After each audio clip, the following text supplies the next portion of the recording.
Guys, welcome to my YouTube channel. My name is dinma.obialor and I'm a YouTuber based here in Dublin, Ireland. So today we're going to be addressing an elephant in the room.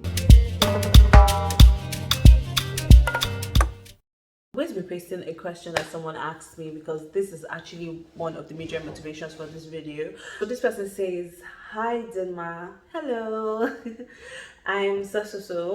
I'm not going to call the name, I don't know. As I currently reside in Finland with my wife, I recently came across your YouTube video on relocating to Ireland, and I must say it has been incredibly helpful. Thank you. I mean, you're welcome."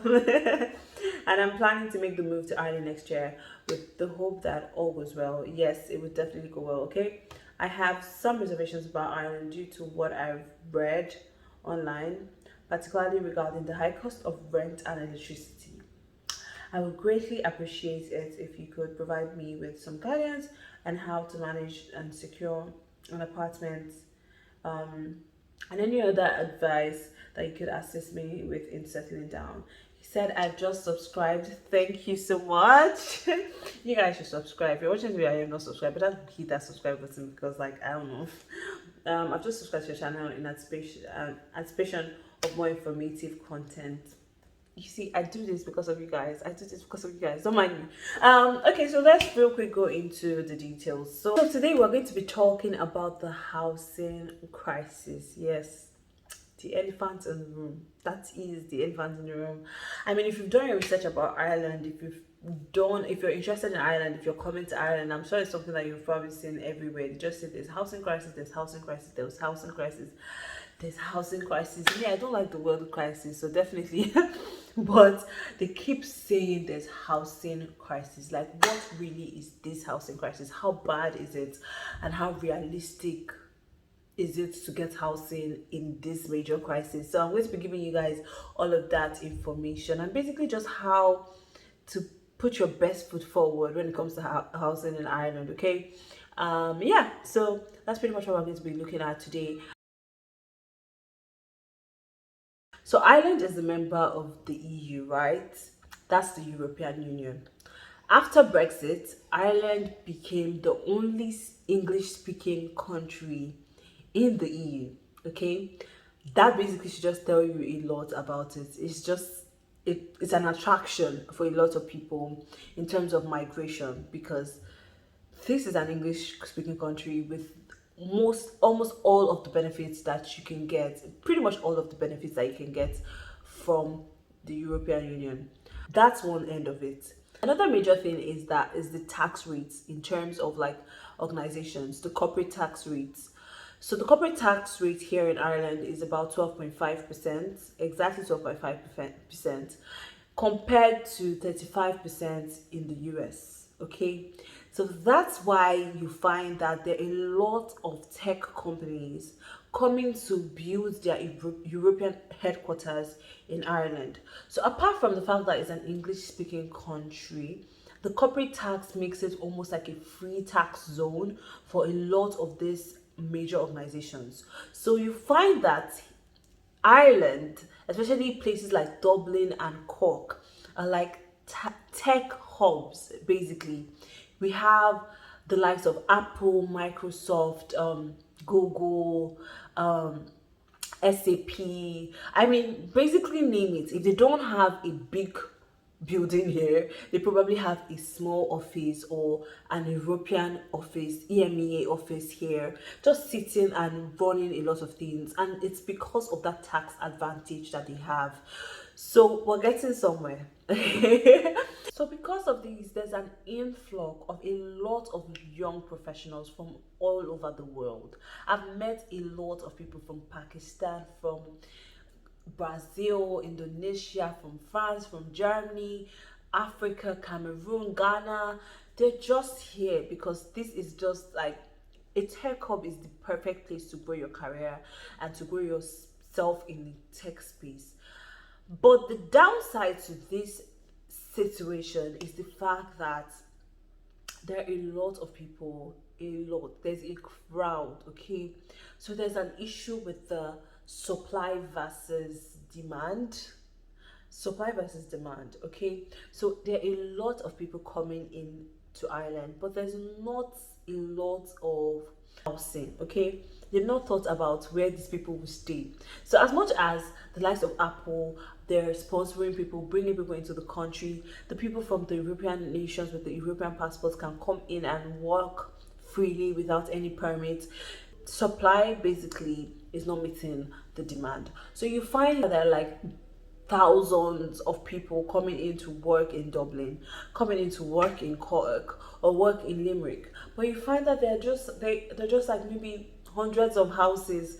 Definitely there is going to be a crisis. People have to go for the option of shared housing, shared apartments.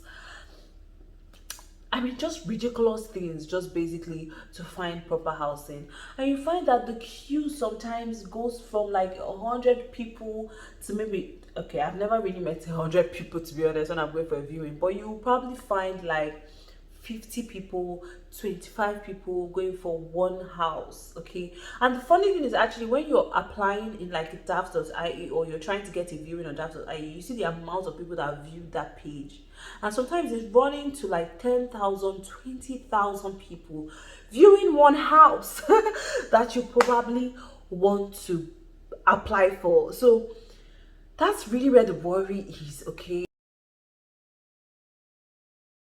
some of the constraints we have as immigrants coming to search for housing here in Ireland. Some of them I've already said in the midst of my gist, but I'll just take it according to the list I have here.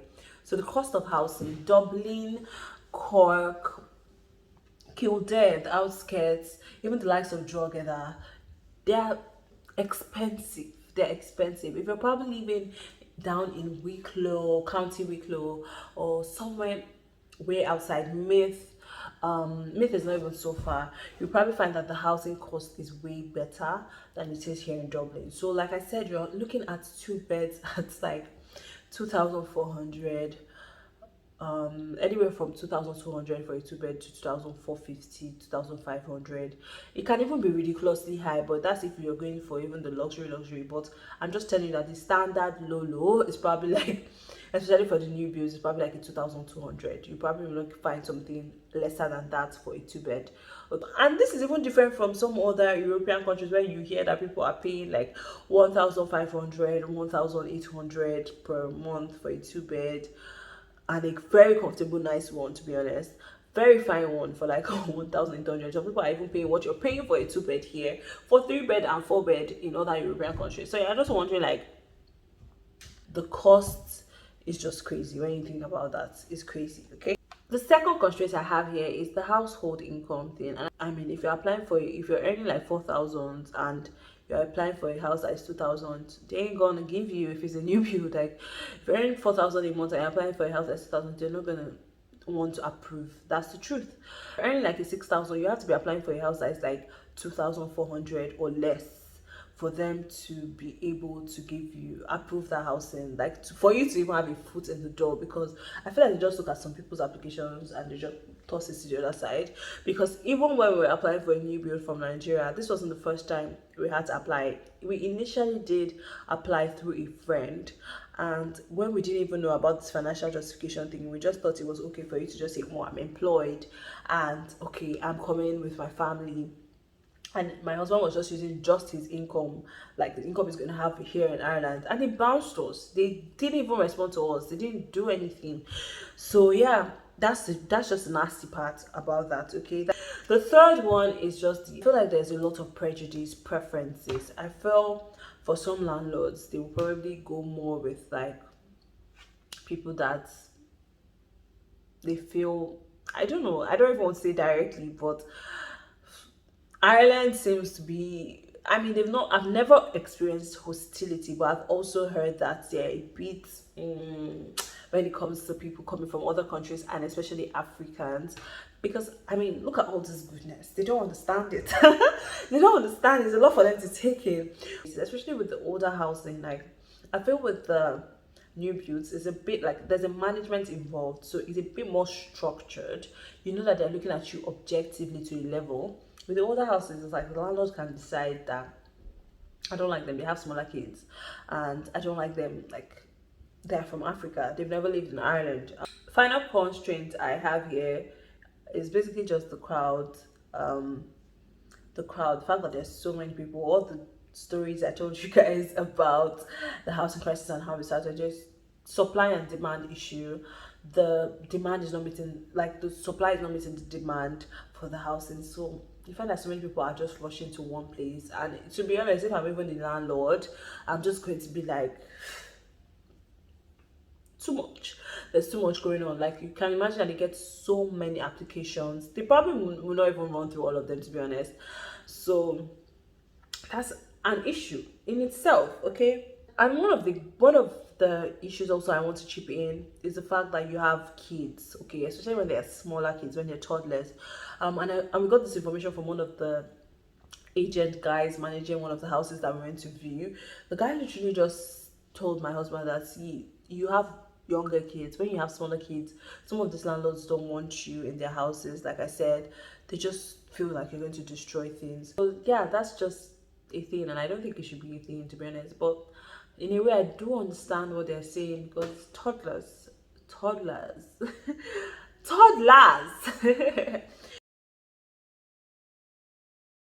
So there are basically two types of housing, right? There's the new build and the normal old housing. Okay, so just to give a bit of a difference between the two types of housing. So for the old housing, they're just the regular houses. They were built way older than 10 years. They're usually C rated downwards, so they can go all the way to E rated or even F rated houses. And trust me, if you're going for F rated houses, your utility bills will be very high. Like they are likely to be high because those houses are not insulated. Heating is probably gas or oil. You're probably going to be paying gas bills as well as oil bills and electricity bills in some cases. They cost a lot to heat up because they're not insulated. So you find that your power bills can be striking all the way from 300, 400, 500, and it's not winter, right? So you can imagine in winter you're paying way more than that. I really don't have experience with that, but I don't know how high it can get. But with the older houses, which are like the houses that are not new build, they have anywhere from CD power rating down to like F. I don't even know how far it goes. I'll put a link in below so I can read about the power ratings. So people usually like advise, and I would advise, that as an immigrant you go for the higher power rated houses, the B rated and A rated houses, because they just help you to just manage your bills, okay? And it will, like, it might be a shock for you with the bills, like coming from Nigeria, where like you just pay for NEPA, and how much is NEPA? And you come here and you have to be paying high power bills, unless of course you were staying in a 247 house, which was sort of like where we were staying in Nigeria, and it cost a bit more. Like it costs almost the same as it costs here in summer. But yeah, you probably want to go for, you should go, I advise you should go. And that was the best, this was actually one of the best advices that one of my, what I say, helpers when I was coming into the country told me. And that was basically to go for the new builds, which are the A-rated houses, because it helps you with your bills a lot. Okay, so new build houses are usually A-rated and B-rated. Like I said, power rating is better. In the summer you can pay anything from like 100 to 150 or less per month, okay, because they are A rated.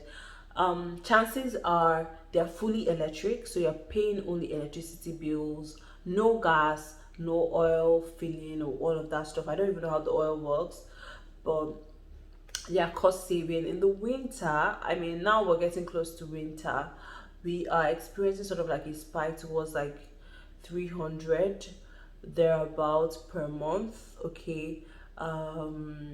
Yeah, thereabouts, but it can't even be as terrible. And winter is just for a few months, so you'll be fine.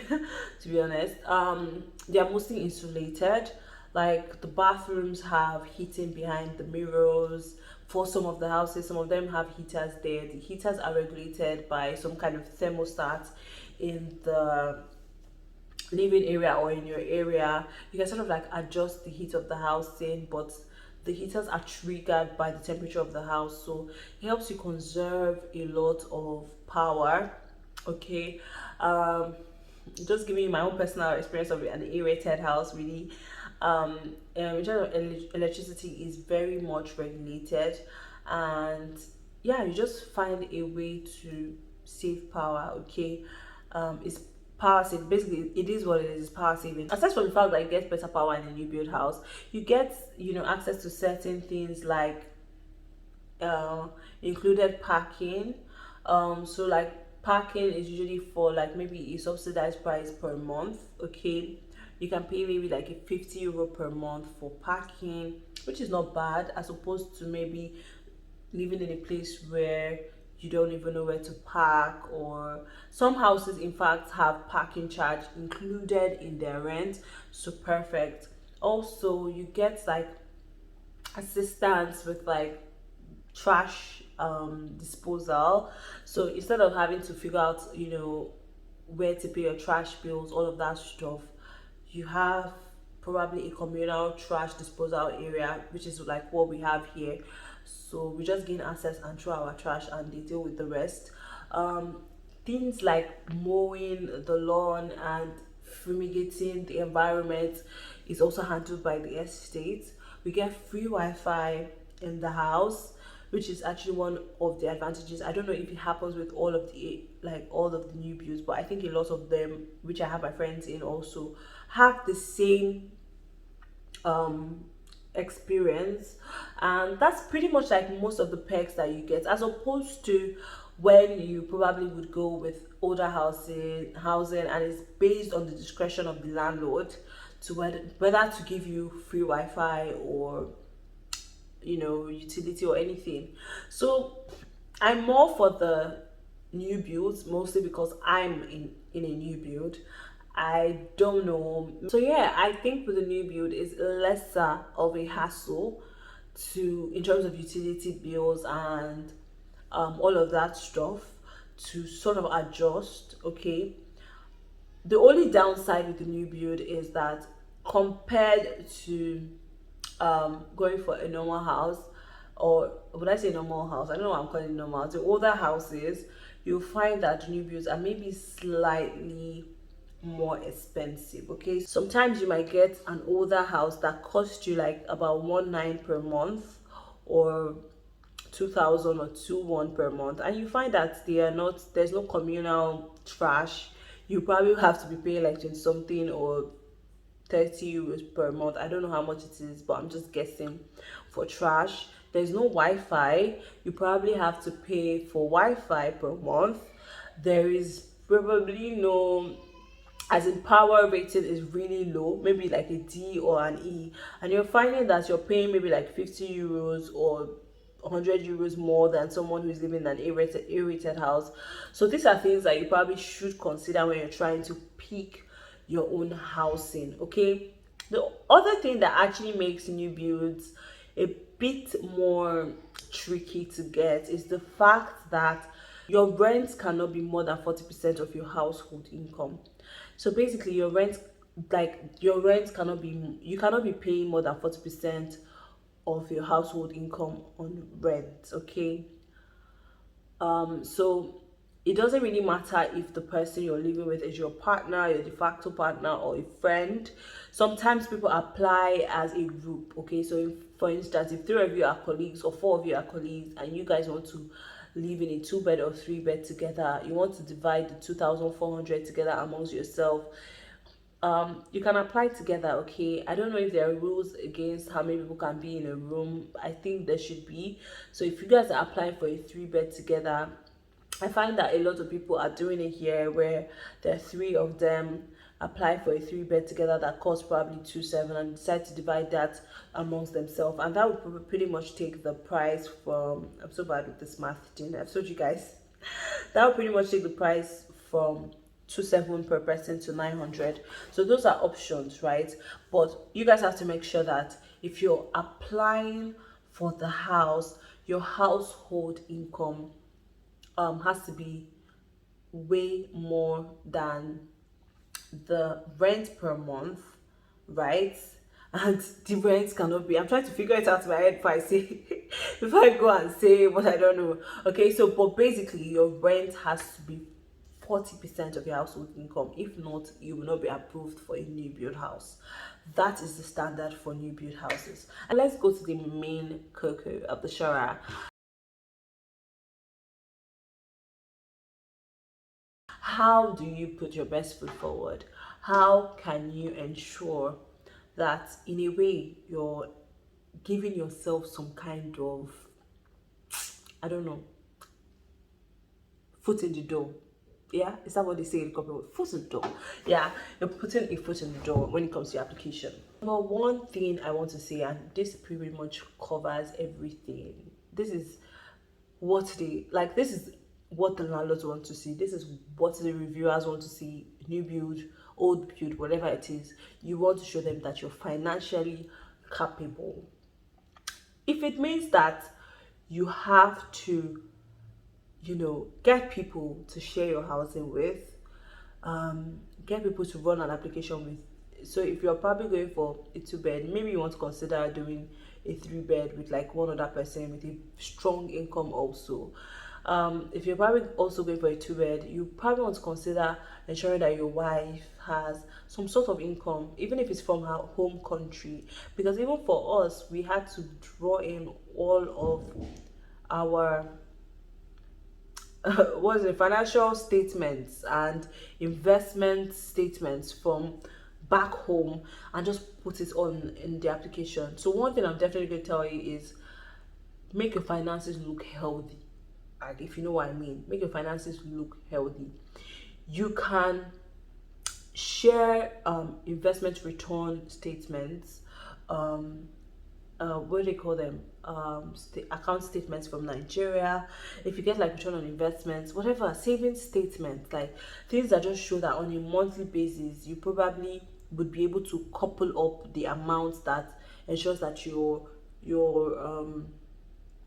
what they call this rent, sorry, that your monthly rent is just 40%, especially if you're going for a new build, or things that will just basically beef up your finances. Financial, for us, we had to even put in a table, break down our investments and what, like, too much information to be honest, but there were some things we left out, especially in terms of savings. But we had to put it in a table, like break down what we get on a monthly basis, what I get from like side stuff, all of that stuff. Like, just show them that this is what it comes to every month, plus your salary, plus your spouse's salary, or plus your friend or partner salary. And you want to be able to ensure that your finance looks very healthy, so juicy that you cannot even say no. Okay, so that's what we did, and this was, I would tell you, because we even applied to where we are right now before, and the second time we applied with this mindset, it was totally different. Okay, second thing I have here is also in terms of finances, you want to consider sharing. Just like I said, you want to consider getting your partner also on some kind of role. Okay, maybe getting a job online that pays, something that can help with the financial justification. And the final thing is to come in with your landlord reference, come with your job reference, because you're going to need it applying for a house. So come in with all the references you can bring, not all of them, your landlord reference from Nigeria or Africa, wherever it is that you are, come in with that reference letter, and come in with your job reference from Nigeria, because that also helps to show that you had some kind of financial situation going on there before you even came here, and you have savings based on that. It's just a justification for all of that stuff. So definitely come in with your references. Okay, if you have any questions, please definitely put it in the comment section below. Like I said, I'm not an expert, but this is basically based on my research and based on my experience. Okay, and I feel like this is going to bless you and help you to ease in smoothly, okay, when you come into Ireland, or if you're planning to come into Ireland.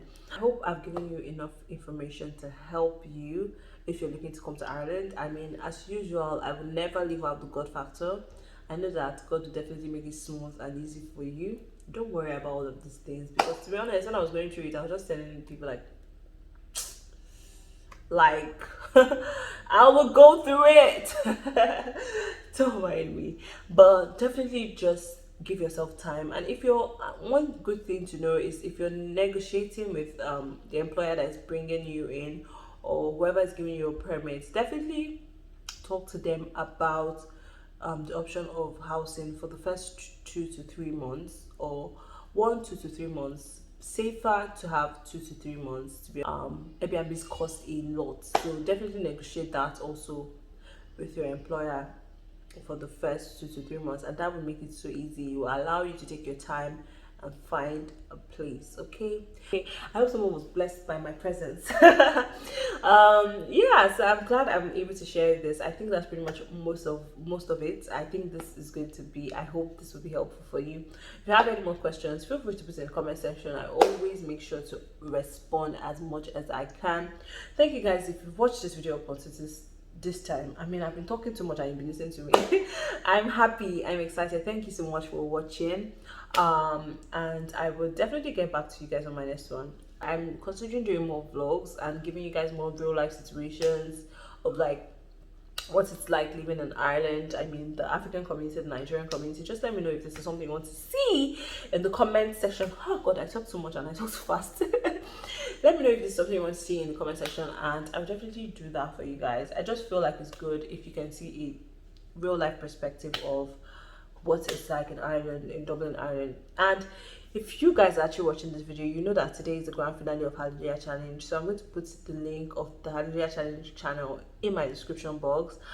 This is not paid, this is nothing, but this is something that has blessed me personally, and I feel like you shouldn't miss it. If you're watching this video after this final day of Hallelujah Challenge, or after the day is being posted, definitely go back to the Hallelujah Challenge page and watch all of the videos and follow it, almost like you can even start from day one and follow it all the way to the end, like you are part of the Hallelujah Challenge. Trust me, it blessed me. Part of the reason why I'm here today, and it's definitely going to bless you. Okay, so I will put it in the description box, so definitely check out Hallelujah Challenge. Thank you so much for watching me. Thank you so much for subscribing, because I know you're about to click the subscribe button if you haven't clicked the subscribe button. Till next time, I'm still your girl, dinma.obialor. Bye.